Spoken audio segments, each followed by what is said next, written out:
Olá a todos, estamos iniciando o programa Fora da Zona de Conforto, hoje com Pedro Paulo do Novo. Tudo bom, Pedro? Tudo bom, Marcelo? Pedro, nós estamos aqui frente a frente, numa conversa franca e aberta. Estar frente a frente para você é um ato de coragem ou de respeito? Marcelo, eu acho que coragem é aquele negócio, você tem a coragem ou não tem, é quase que uma opção, mas eu acho que respeito é uma obrigação. Eu acho que aqui isso é um ato de respeito. Não um respeito só para você, mas um respeito para todo o povo brasileiro. Eu acho que estar aqui é mostrar respeito ao cidadão. Vamos falar um pouco dos três poderes, executivo, legislativo e judiciário. Eu quero que você me fale um conceito desses três poderes, o do manual e o da sua lógica. O que é realmente os três poderes nessa conjuntura brasileira? Os três poderes, o executivo, o legislativo e o judiciário, eles devem ser harmônicos. Teoricamente, eles têm que trabalhar em harmonia. O executivo, ele é fiscalizado pelo judiciário, ele é fiscalizado pelo legislativo, o legislativo também é fiscalizado, eles se fiscalizam entre si, eles se analisam, eles fazem um trabalho harmônico. Essa é uma teoria. O judiciário, ele é provocado, ele faz com que as leis sejam cumpridas, tem um trabalho muito importante, uma responsabilidade muito importante no Brasil.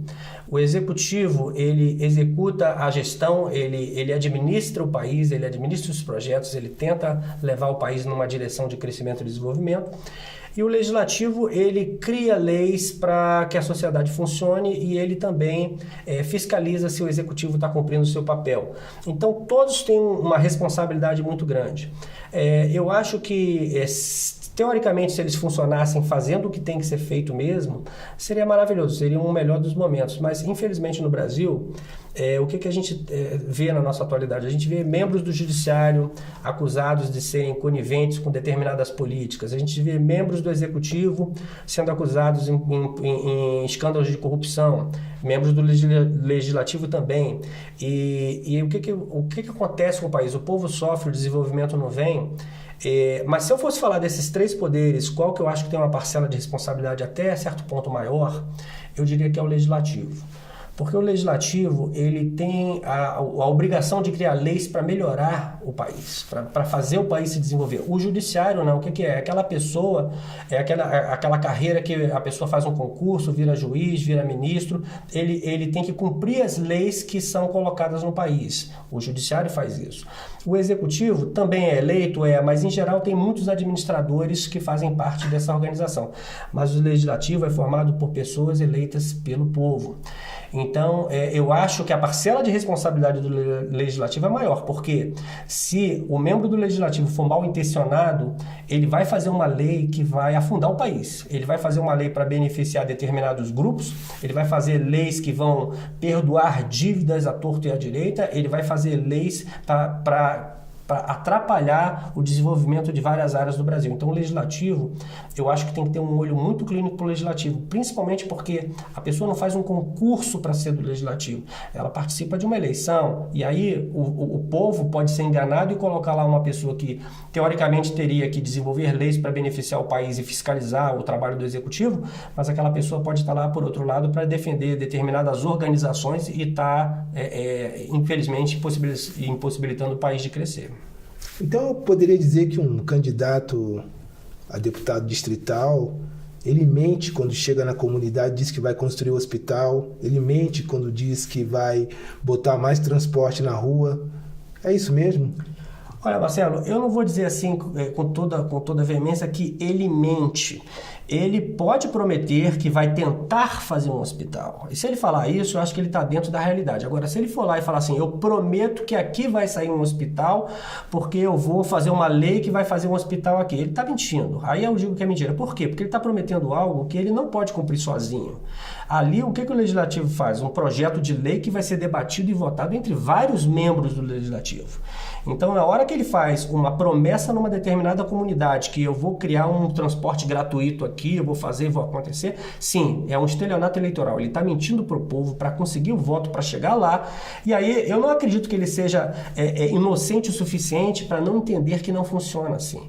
Você pode levantar um projeto e colocar ele em proposta e debater. Mas você afirmar que você, para a sociedade, que você vai fazer e vai acontecer, não funciona assim. Eu acho que isso é uma mentira sim. Então, o eleitor ele tem que estar sempre em estado de alerta, né? Se alguém chegar na sua comunidade, onde você mora, no seu bairro, e prometer que vai asfaltar a rua, que prometer que vai fazer o parque ecológico, a gente pode olhar com desconfiança desse candidato? Marcelo, eu não acho que a gente pode, eu acho que a gente deve. Porque quando você vai comprar um produto, você vai comprar um carro, você vai comprar uma roupa, você testa a qualidade, você pergunta para o vendedor se ela vai durar, se aquele produto vai durar, você desconfia, é uma desconfiança saudável. Ora, você vai colocar uma pessoa que vai ficar 4 anos ali para criar leis e você não vai desconfiar dessa pessoa, você tem a obrigação de desconfiar dessa pessoa. E se ela for na sua casa e falar que vai fazer uma rua, vai asfaltar, vai acontecer, você pensa assim, como assim ele vai fazer? Ele vai trazer o asfalto lá e vai fazer? Porque isso não é um trabalho nem do legislativo, quem vai fazer isso aí vai ser o executivo. Ele pode criar uma lei, um projeto para melhorar, mas se ele não estiver dentro da possibilidade do que um legislador faz, ele vai estar mentindo. Então, eu acho que a desconfiança é saudável sim, e ela tem que ser geral. Qualquer candidato tem que ter a desconfiança do povo, porque o que tem acontecido há décadas no Brasil são as pessoas serem eleitas prometendo situações e elas não são cumpridas. E as décadas vão passando e você vê o povo sem remédio, sem hospital, as escolas ruins, a educação de má qualidade, a economia não melhora, a crise continua, o desemprego continua. Por que isso? Isso é responsabilidade, sim, dos membros do Legislativo. E a responsabilidade maior é de quem faz a eleição, é de quem vota. Então essa desconfiança é saudável e deve ser feita assim. Eu devo desconfiar de você? Também. Eu acho que você deve desconfiar de todo mundo. Eu gostaria muito que o eleitor checasse o meu passado, checasse a minha vida, fizesse isso com todos os candidatos. Porque candidatos e pré-candidatos. Por quê? Porque quando você faz isso, você descobre que a grande maioria das pessoas que lá estão hoje no Congresso Nacional, que estão na maioria das assembleias legislativas, câmaras estaduais e distritais, muitas dessas pessoas estão envolvidas com corrupção. E muitas das pessoas do povo ficam olhando o quê? A aparência da pessoa, o jeito que ela fala, a promessa que ela faz e não olha o passado. Tem muita gente ali que, se você olhar os processos em que elas estão envolvidas, vão ver que elas estão envolvidas com corrupção. Tenho certeza que mais da metade do legislativo não seria eleito se as pessoas desconfiassem das pessoas. Cara, tem um discurso que está bastante enfadonho, renitente, chato de um candidato, que é sempre: vamos combater a corrupção. Vamos trazer melhor segurança, saúde. Todos os anos, desde que eu me conheço por gente, é a mesma coisa. O que você traz de novo? Bom, eu acho, Marcelo, quando você fala assim, corrupção, é um assunto que aparece sempre nas eleições, aparece sempre no Brasil. Você sabe por que ele aparece sempre? Porque a corrupção continua. E quando você vê um candidato falar assim, eu vou acabar com a corrupção, dá vontade de falar assim, amigo, você vai acabar como? Você vai chamar a polícia? Qual é o seu projeto para acabar com a corrupção? Porque o que você vê hoje no Legislativo, por exemplo, e até no Executivo, são pessoas dizendo assim, o Brasil vai melhorar e eu sou contra a corrupção. E quando você vai ver, essas pessoas estão envolvidas com corrupção. Então, eu acho que como se muda, como se acaba a corrupção? A sociedade primeiro tem que pensar, analisar e ter coragem para olhar para um político e falar, não vou votar em você, antes de votar em você, eu vou analisar. Eu vou analisar como você é, como você vive, como você viveu. Só essa pesquisa em cima das pessoas, nossa, já faria divisão entre joio e trigo. Você já saberia quem são as pessoas que você deve confiar. Porque é um discurso que todos fazem. E você pergunta para mim assim, Pedro, o que você pode fazer de novo? Eu te digo 2 coisas importantes. A primeira é o partido em que eu estou. Chama-se Partido Novo. Não é novo só no nome, é um partido que tem 2 anos no Brasil, é um partido formado por pessoas que cansaram da política brasileira do jeito que ela é, de pagar imposto e não ver retorno, cansaram de ver mais de 2.500 obras que não terminam no Brasil, escolas que não são terminadas, hospitais que não são terminados, cansou dessa bandalheira que é o sistema político brasileiro e falou, quer saber, só tem um jeito de mudar, vamos criar um partido político, vamos entrar na política e vamos mostrar que é possível sim, pessoas que não são políticas, pessoas que não têm um currículo de política, entrar na política, serem eleitas e mudarem o Brasil. Essa é a proposta do meu partido, chama-se Partido Novo. E quando você fala, se você pensar, é um partido igual aos outros, eu vou dizer não, e vou dizer a primeira coisa que não é. É um partido que é totalmente contra partido político receber dinheiro do governo. Nós pensamos o seguinte no Partido Novo: o partido político tem que se manter com a colaboração dos seus associados, dos seus membros. O partido político não tem que receber fundo partidário. O Partido Novo é contra. O Partido Novo não usa dinheiro público para fazer eleição ou para se manter. Agora, vá olhar para os outros partidos e vai levantar quanto que eles receberam esse ano só para fazer eleição. Os maiores partidos receberam mais de 200 milhões de reais para fazer eleição. Nós somos totalmente contra. É isso que atrapalha o Brasil e é isso que faz com que os bandidos queiram entrar na política. Porque você cria um partido político e passa a receber dinheiro todo mês, é melhor do que ter uma empresa, você vai ganhar dinheiro no cofre todo mês, na hora da eleição você vai ganhar milhões de reais. Isso é um absurdo, Marcelo.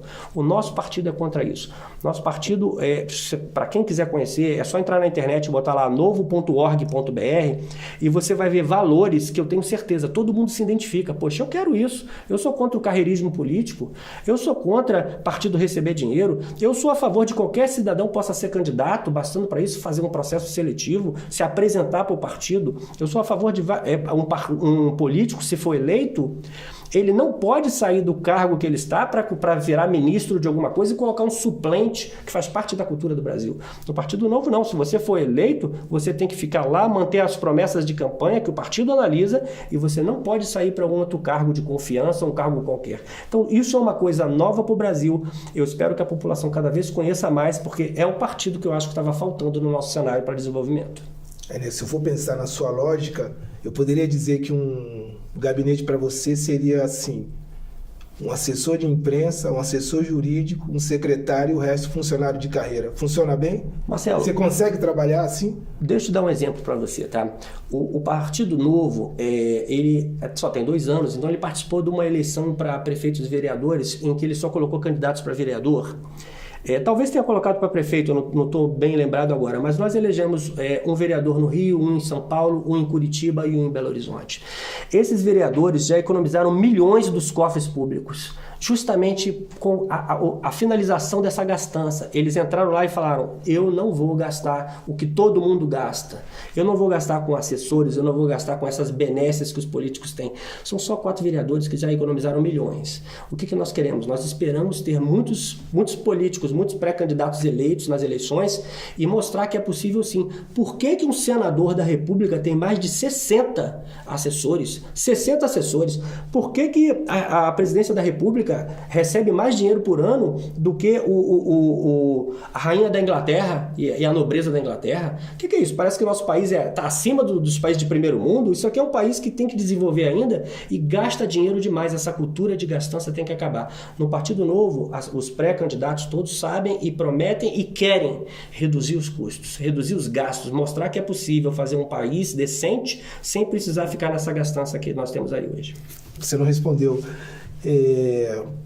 A composição de um gabinete na ótica do Partido Novo, e eu estou especulando. Sim. Um assessor de imprensa, um assessor jurídico, isso é necessário, né? Secretário e os outros funcionários de carreira. Funciona assim? Pode ser assim? Marcelo, essa sua pergunta nesse primeiro momento, eu não consigo nem analisar ela corretamente, porque eu sou um pré-candidato, eu não sou um político de carreira, eu nunca fui candidato a nada. Nem imaginando que poderia ser assim. Mas sim, bem enxuto. Isso eu posso te dizer o seguinte: uma vez eleito, nós temos um planejamento que nós conseguimos funcionar com até 9 assessores. No máximo, não precisa de 20. Aqui na Câmara Legislativa do Distrito Federal, você pode ver no orçamento, eles têm lá 190 mil por mês para gastar com assessores, podem ter mais de 20 assessores, e nós sabemos que isso é uma coisa que tem que acabar, não precisa, e esse dinheiro podia estar indo, sabe para onde, Marcelo? Podia estar indo para ar-condicionado em escola, podia estar indo para projetos educacionais, podia estar indo em remédio. As pessoas não conseguem fazer operação, os ônibus passam de vez em quando, o metrô de vez em quando para, a sociedade de Brasília sofre. E o Legislativo de Brasília, a Câmara Distrital, gasta milhões. Isso é um absurdo, isso tem que acabar. Então, eu acho sim, nós podemos fazer um legislativo decente, com pouquíssimos assessores e com competência. Eu queria ainda que você falasse um pouco sobre esse momento atual do país, né? Como é que seu partido, vocês estão vendo essa situação. E esse momento também desse processo dos refugiados no Brasil. Marcelo, o momento do país, eu acho que a eleição que nós vamos ter esse ano, ela é uma das mais importantes dos últimos 30 anos. Eu acho que o país está no momento, o povo brasileiro aprendeu que bilhões eram roubados todos os anos. O povo brasileiro aprendeu que muitas das pessoas que estão no poder são criminosos, são membros de quadrilhas organizadas, travestidos de homens de bem e que roubam o povo. Então isso é muito importante de botar que momento nós estamos no Brasil. Esse é um país em que muitas das obras não são concluídas, os estudantes não recebem a merenda escolar decente, muitas até das merendas escolares são roubadas. Então esse é um país que o povo tem que acordar. E isso, como é que o povo acorda? Graças às redes sociais, estão cada vez mais comuns escândalos chegarem onde não chegavam antes no interior. Então eu acho importante que o país acorde para esse momento, que é um momento único. Eu estou acompanhando a política já há mais de 30 anos, eu acho que esse momento é o momento que o povo tem, pelo celular, acesso a muita informação. Eu acho que o Brasil tem uma chance grande de mudar. Quando você fala do refugiado, eu acho importante que o Brasil os receba. Eu acho que o Brasil tem que pensar o seguinte, faz parte de um planeta, de um todo. O Brasil já teve momentos muito difíceis de subdesenvolvimento, hoje a gente está num momento econômico melhor, a gente vê até muitas pessoas, a pobreza ter reduzido, não reduziu como deveria, mas muitas pessoas têm mais acesso, têm mais possibilidade de colocar o filho na escola. É como eu digo, tem muito que andar ainda, mas já esteve bem pior. E nós temos que olhar para outros países e saber atendê-los. Eu acho que, por exemplo, a Venezuela, eu lembro que há 15 anos, coisa de 20 anos atrás, era um país até invejado, porque a gasolina era barata e havia desenvolvimento. E você viu que nos últimos 15 anos a Venezuela se tornou uma economia terrível, as pessoas saíram mais pessoas da Venezuela até do que da guerra na Síria. Eu fico assim perplexo de ver quantos refugiados saíram ali da Venezuela e estão entrando lá por Pacaraima, lá pelo norte do Brasil, e o Brasil está recebendo bem. O Exército está fazendo um excelente serviço lá, está recebendo, está dando dignidade a essas pessoas, e eu acho que o Brasil sim tem que recebê-los, tem que encaminhá-los, tem que ajudá-los. Quando a Venezuela, eu espero, se recuperar, com certeza eles vão querer voltar ao país deles, que é ali do lado, mas nesse exato momento eles estão passando fome. Eu acho inconcebível no país, no planeta Terra, em que você joga uma semente na terra e nasce uma fruta, nasce uma árvore. Eu não aceito as pessoas passarem fome. Agora, por que existe a fome na Venezuela? É porque lá a terra está ruim? Não, é porque problema de gestão. Você tem administradores lá, você tem um presidente lá, você tem pessoas que acham que podem fazer o país evoluir na base do grito, da violência. Isso não funciona. Funciona com inteligência, funciona com administração. Então, eu acho, no caso da Venezuela, eu tenho esperança que um dia melhore, mas quando sair o pessoal que lá está. E eu entendo o povo que sofre, acho que a gente tem que receber eles com toda a dignidade, toda a dignidade. Não só eles, tá? Porque tem refugiados da Síria, tem refugiados de vários países do mundo. Na Europa, hoje, você tem um movimento de refugiados que desde a Segunda Guerra Mundial não se tinha. E eu acho assim, às vezes eu estou dirigindo, eu estou vivendo a minha vida aqui no Brasil e preocupado com aquelas pessoas, porque eu fico pensando, gente, nesse exato momento tem alguém passando fome, passando frio lá na Europa, e parece que é outro planeta. Você pega um avião, no dia seguinte você está lá vendo as pessoas morrendo de fome, as pessoas doentes, tristes. É inconcebível. Eu acho que os líderes do mundo tinham que ter uma responsabilidade maior e participar. E o nosso Brasil, tudo bem, não dá para ir lá e mexer no mundo todo, mas pelo menos aqui vamos dar um exemplo. Vamos receber com dignidade essas pessoas e vamos encaminhá-las. Eu acho que nós temos a obrigação de fazer isso. Recentemente eu vi um jornalista falando que se a gente olhasse do mesmo jeito que a gente olha para os refugiados, a nossa população de rua, o Brasil seria melhor. É isso mesmo? Marcelo, eu fico, às vezes me entristece isso, né? Porque a gente olha, você falou assim, população de rua, parece que é um subpovo. Sabe, esse tipo de coisa eu fico triste, porque eu não sei se eu estou fora da caixinha, como falam aí, mas eu vejo a pessoa na rua, eu vejo um jovem na rua andando lá, um viciado lá, uma pessoa que está sem... Eu fico com pena, porque eu vejo ali uma criança que tinha uma oportunidade e um país que não o acolheu. Eu olho para aquela pessoa e fico imaginando aqui, aquele jovem mal vestido ali, que mal sabe falar, aquele ali é um advogado, aquele ali é um juiz, aquele ali é um médico, que o Brasil perdeu. O Brasil perdeu por causa dessa classe política. Isso me dá uma raiva muito grande dessas pessoas pessoas que não têm responsabilidade, não têm respeito para com o próprio cidadão. Por isso que eu acabei entrando na política. Eu acho que a gente tem que renovar sim, a gente tem que tirar essas pessoas, não reeleger ninguém. Essas pessoas não são dignas do nosso respeito. Porque o pobre que está lá na rua, que você falou assim, o refugiado às vezes é mais bem tratado do que ele. Eu não falei não, o jornalista falou. Só Sim. Recapitulei. Sim, mas nessa análise eu vejo assim, gente, ali são seres humanos. Se eu olho o venezuelano com o respeito que ele merece, eu olho o brasileiro com muito mais respeito, porque ele está na nossa terra. Ele está ali vigiando um carro, ele podia estar numa universidade. E por que ele está ali vigiando um carro? Porque não sou eu. Por uma questão de sorte, Marcelo. Eu acho que foi sorte. Eu nasci numa família que a minha mãe me deu escola. Mas eu poderia ter nascido ali sem irmão dele estar vigiando um carro agora. Agora, quando eu penso assim, o Brasil é tão pobre que não pode ajudar essas pessoas, isso me revolta. Porque o Brasil tem dinheiro sim. A gente, toda semana, é informado de bilhões que se perderam. Bilhões que são roubados. E essas pessoas estão de terno e gravata rindo lá no governo. Isso tem que acabar. Eu acho que isso acaba quando o povo ganha consciência. E eu espero que esse ano a gente dê um grande passo nesse sentido, Marcelo. Pedro, mais mulheres na política? Com certeza, Marcelo. Eu diria que não só na política, mas em todas as áreas, sabe? Eu acho que na política principalmente, por quê? Primeiro que a equiparação, acho que as mulheres têm a mesma capacidade dos homens. Agora, por que as mulheres não estão tão na política? Por causa da organização criminosa, eu acho. Por quê? O que os partidos fazem?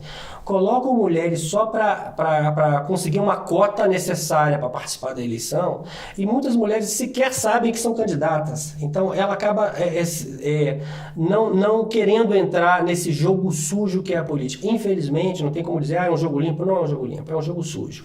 É um jogo sujo quando você pega, principalmente um fundo partidário, chega para um partido e dá 200 milhões, chega para outro partido e diz, você vai ganhar 1 milhão.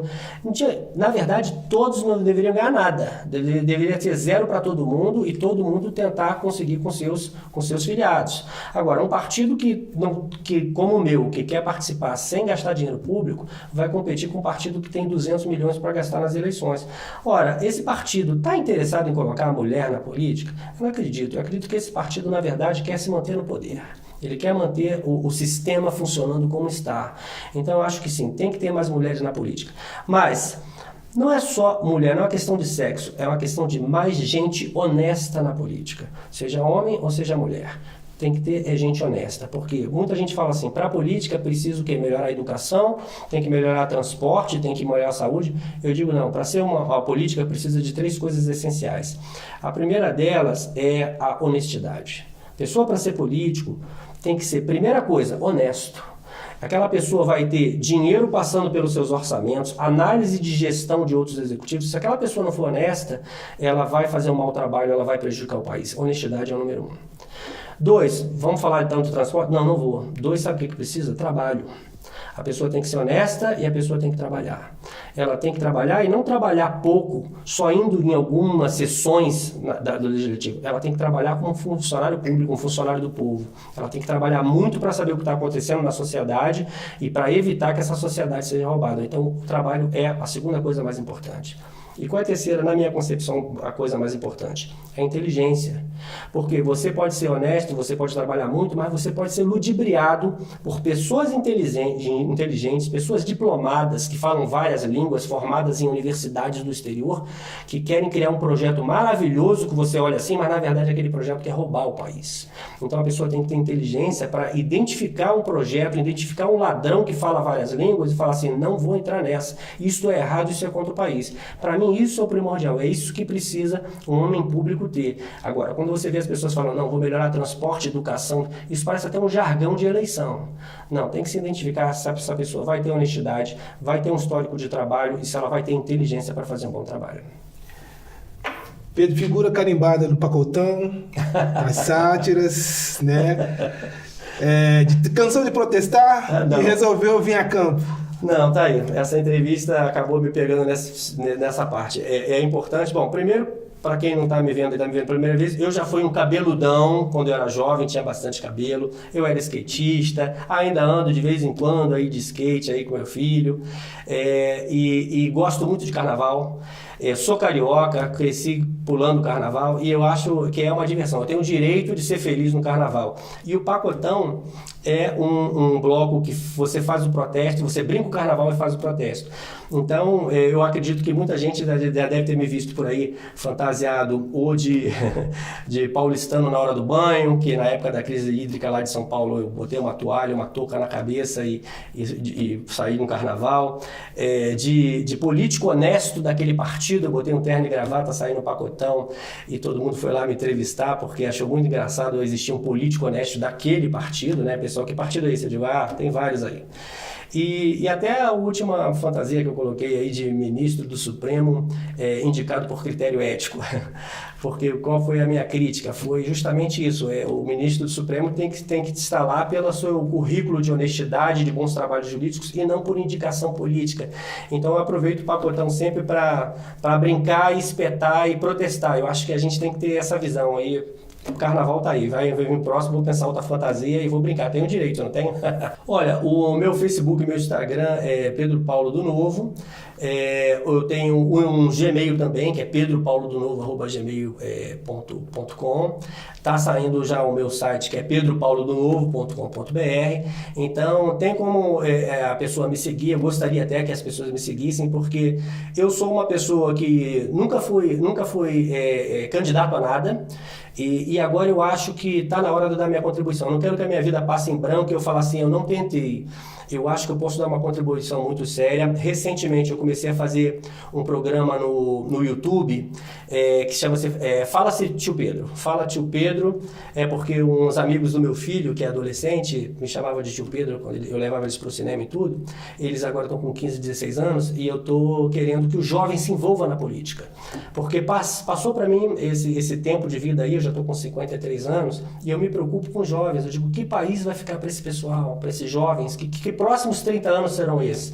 Então eu também tenho no YouTube o programa Fala Tio Pedro, que eu quero que seja seguido aí pelos jovens. Vamos se envolver com a política, vamos mudar o Brasil. Eu espero que o futuro seja melhor para todos. Quero dar minha colaboração e espero que as pessoas gostem de mim. E estou na luta aí, quero um país melhor. Como é que foi estar fora da zona de conforto? Foi muito bacana, é um prazer estar aqui, eu agradeço pelo convite. Eu acho que é uma oportunidade muito boa de falar, de me apresentar, e eu desejo sucesso para você, para todas as pessoas que vierem aqui. Eu acho muito importante, tomara que haja muitos programas como o seu, que dão oportunidade para pessoas comuns como eu, poder expor as ideias e quem sabe, receber a aprovação do povo. Pedro, obrigado. Eu que agradeço, Marcelo. Nos vemos aí.